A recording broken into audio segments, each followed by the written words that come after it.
Once again, it's on. Welcome back, Real Kids TV. You know what I mean? We back in the house like kitchen sinks. You know what I'm saying? At you one time for your mind. I encourage you to hit that like button, comment, subscribe if you haven't already subscribed. Make sure you hit that post notification so that anytime I drop it's heat, you're amongst the first to receive the video. So with that being said, I want to talk about what prison is really like. See, I understand, and I'm not hating on anyone. So that's my disclaimer. I'm not hating on anyone. I understand that a lot of these prison stories, you know, you all listen to them and it's funny and you know, you get a kick out of it, and you know, I understand. But there's a difference between entertainment and the real life truth. Me, I tell the truth, man. You see what I'm saying? I'm not gonna just come on here and make up a story just because I know that people are tuned in and I'll get, you know, a lot of views, and I'm gonna keep it real with you. I'm gonna keep it 1,000 with you, man. Prison is a dangerous place. There's nothing to laugh about. Very dangerous.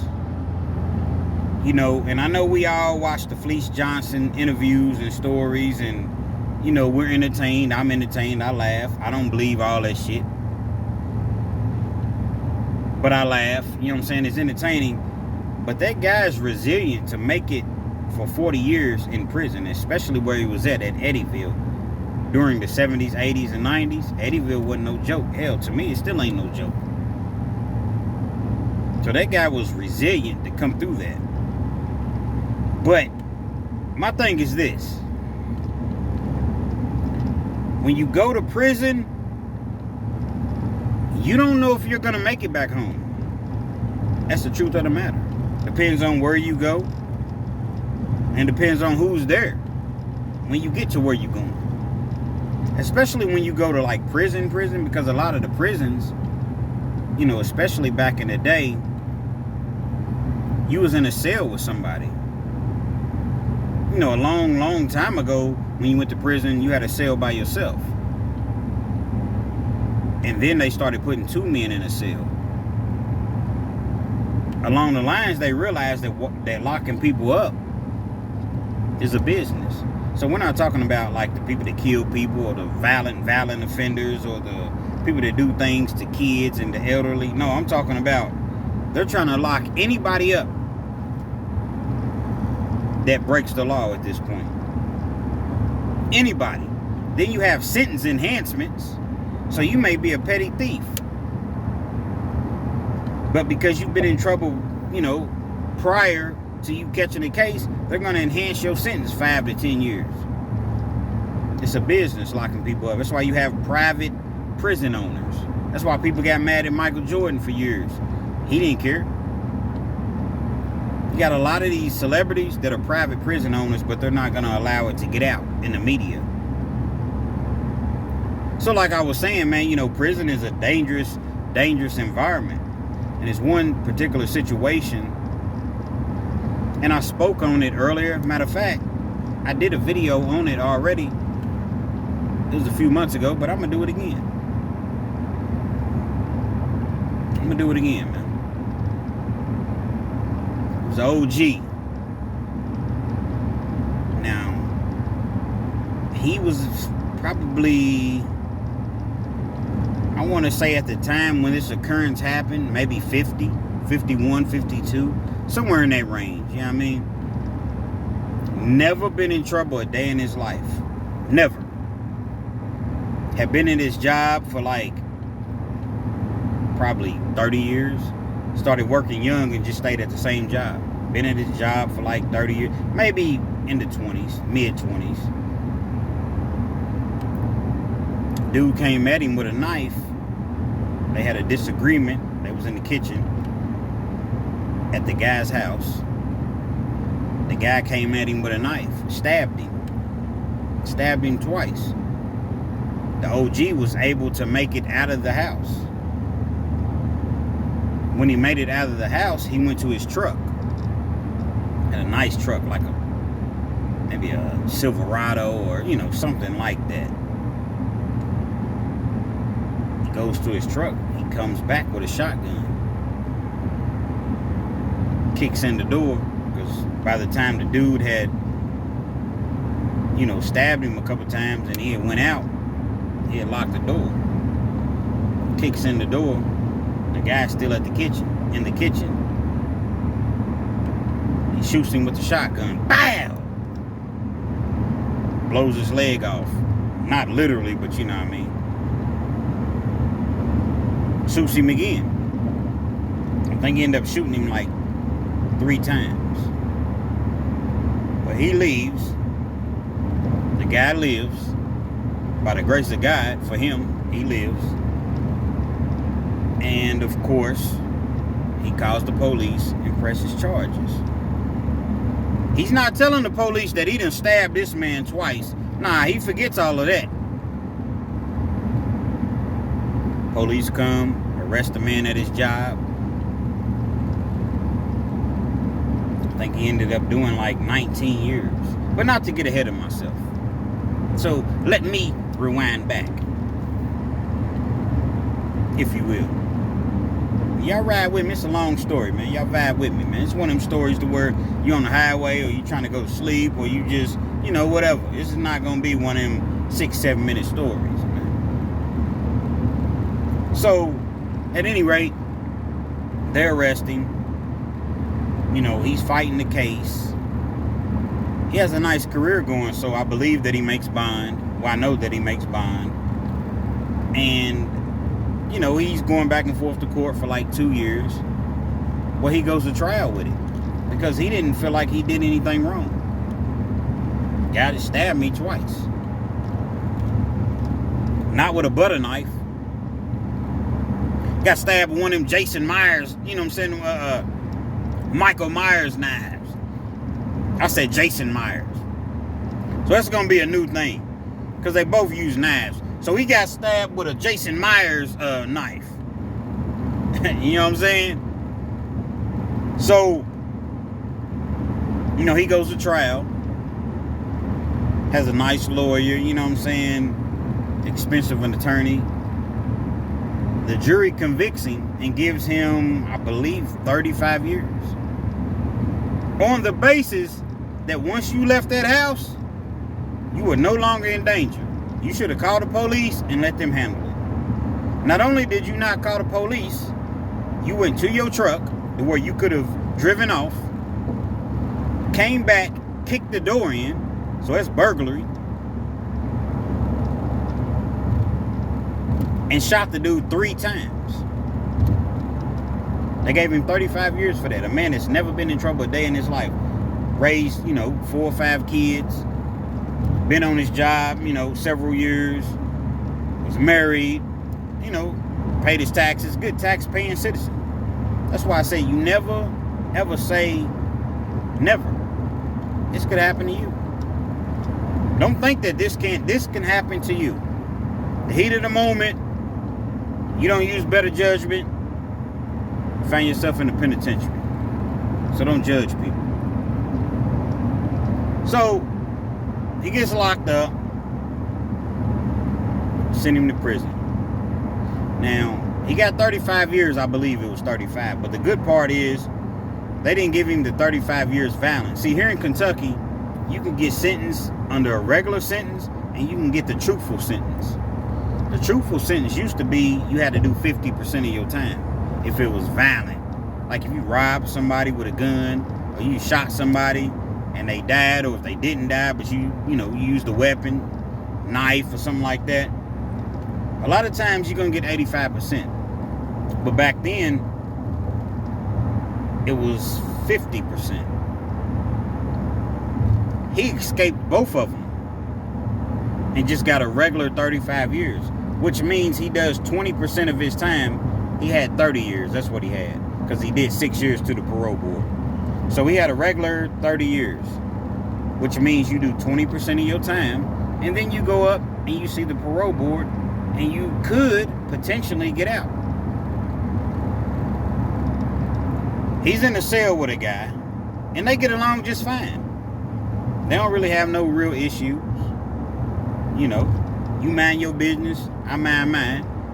You know, we talk, we don't. A lot of times, unless you in a cell with somebody that you know, that's just how it's gonna be. Because they'll just throw you in a cell with anybody. You know what I mean?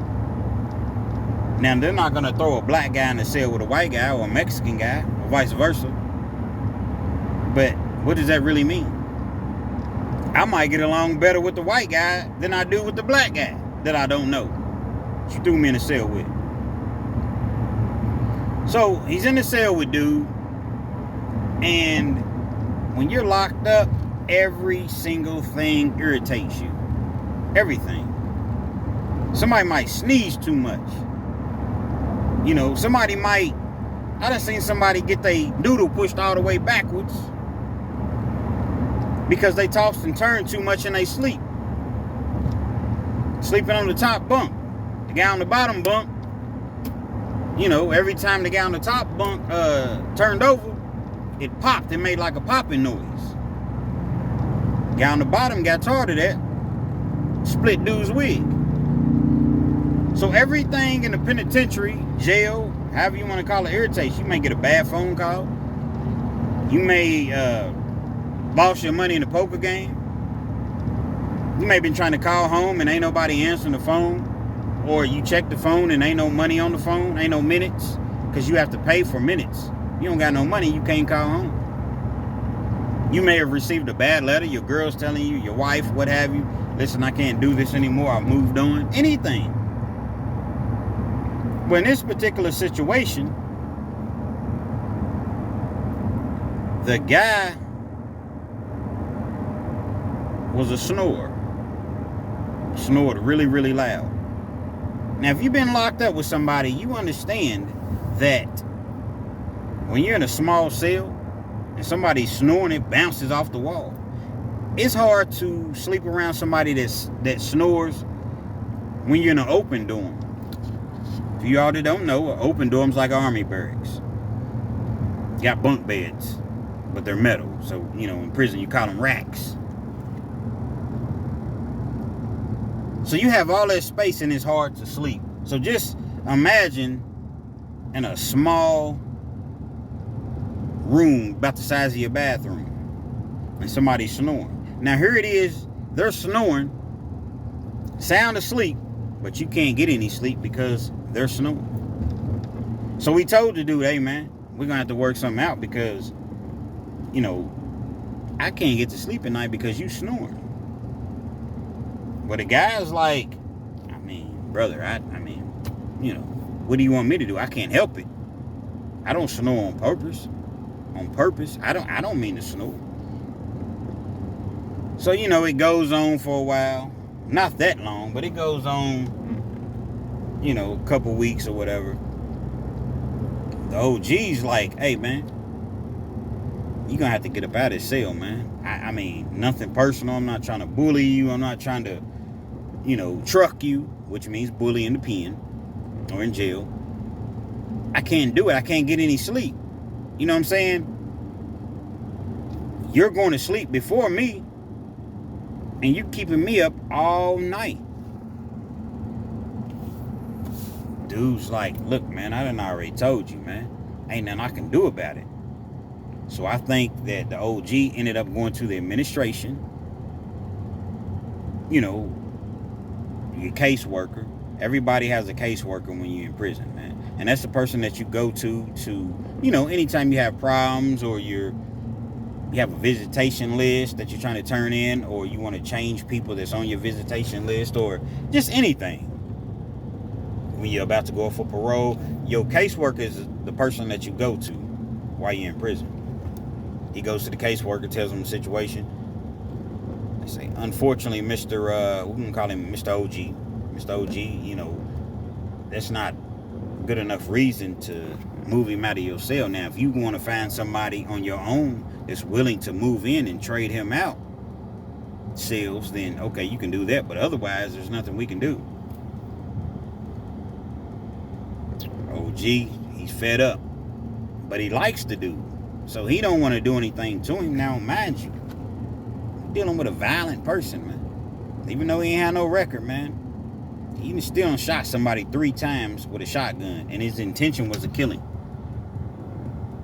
And we in prison, man. Violent individual. One night, he just couldn't take it anymore. They sitting in a cell. It's about 2 o'clock in the morning. Oh, geez, he's sitting there. His eyes are red. Dude is snoring so bad. I mean, just snoring, going to town, man. OG said, I'm gonna fix this. He grabs his laundry bag. In prison, everybody's issued a laundry bag. It's like a mesh bag, has a hose in it or whatever. You tie it at the top of it or whatever. He grabs two cans of chili. Back then, chili didn't come in a pouch in penitentiary. It came in a can. A can that you would buy, you know, at the grocery store. He sit there and he contemplated for a while. Sit there in the corner, just looking at the guy. He wakes him up. Say, bruh, man, you gonna have to go, man. You know, I'm gonna need you to get your stuff and go on and check out. That means you go to the guard and you tell him, hey, I don't feel safe in here, I gotta go. The dude ain't trying to hear it, man. You know what I'm saying? Why you waking me up in my sleep, man? I'm trying to sleep. Oh, geez, like, okay, it's great for you, but I can't sleep, man. And we've been going through this for like a month, man. You know, you got to go. The dude ain't trying to hear it. They have words. Goes back to sleep. OG said, okay, I got something for you. Takes that cans of chili that's in that laundry bag that I told you about. Swacks dude upside the head while he's asleep. Bow! Hit him 2 or 3 times. 4 or 5 times, actually.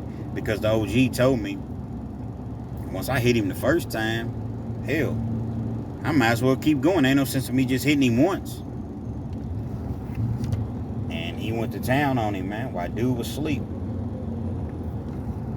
Fortunately, dude didn't die. He didn't sustain any major injuries. Believe it or not, you know, he got split wide open. But, you know, there was nothing major wrong with him, you know. And the guy never testified because the administration knew that something had happened. But he never said what happened. Even though they knew, they can't just come and charge you with something if you don't have anybody that presses charges, files charges. And, you know, that's how that went. Dude ended up getting moved out of the cell. And the OG ended up doing 17, 18 years straight, and he finally got out. And like I said, man, the moral of this story is prison is a very, very dangerous situation, man. You know, guys get on here and make up stories, man. I'm not saying that some of the things that they talk about didn't happen, but they make up stories, and a lot of you all that's never been there, you fall for it because it sounds entertaining to you. It's fun. It sounds fun. There's nothing fun about that place, man. You would lose your life, man. You would get your noodle pushed all the way backwards, man. You know what I'm saying? Your noodle pushed backwards, man. You get your wig split, man. You get hurt severely in prison. Stay out of there, man. Do the right thing. You got a problem out here on the streets, man? Figure out a way to solve it. Walk away from it. Don't do anything to anybody, especially anything violent, because you're really gonna do some time. They don't play with violence. They don't play with no crime, but they really don't play with violence, man. Think about picking up that bag, selling drugs, man. Think about this story. Think about robbing somebody, picking up that gun. Think about this story, man. A lot of people feel like, especially the youngsters, not me, yes you. This definitely can happen to you, man. It can happen to anybody. It can happen to me. It can happen to anybody, man. Hopefully this story was informative. Real Kens TV. Feel free to like, comment, subscribe if you haven't already subscribed. Share my video for me, man. Small channel. We trying to get off the ground, man. We trying to do things the right way here. I don't make up stories just for views and entertainment. I just don't do it. I have morals and I have integrity, man. And that's what I've learned. That's why I've been able to stay out of prison for years, because I turned to my morals and my integrity that I was raised on. I don't have to make up stories just for views. You know what I mean? Views are nice, but I'd rather give you the real and help somebody stay out of prison, man. Hit that post notification so that anytime I bring you this reel, you're amongst the first to receive it. Real Kens TV, man. We out.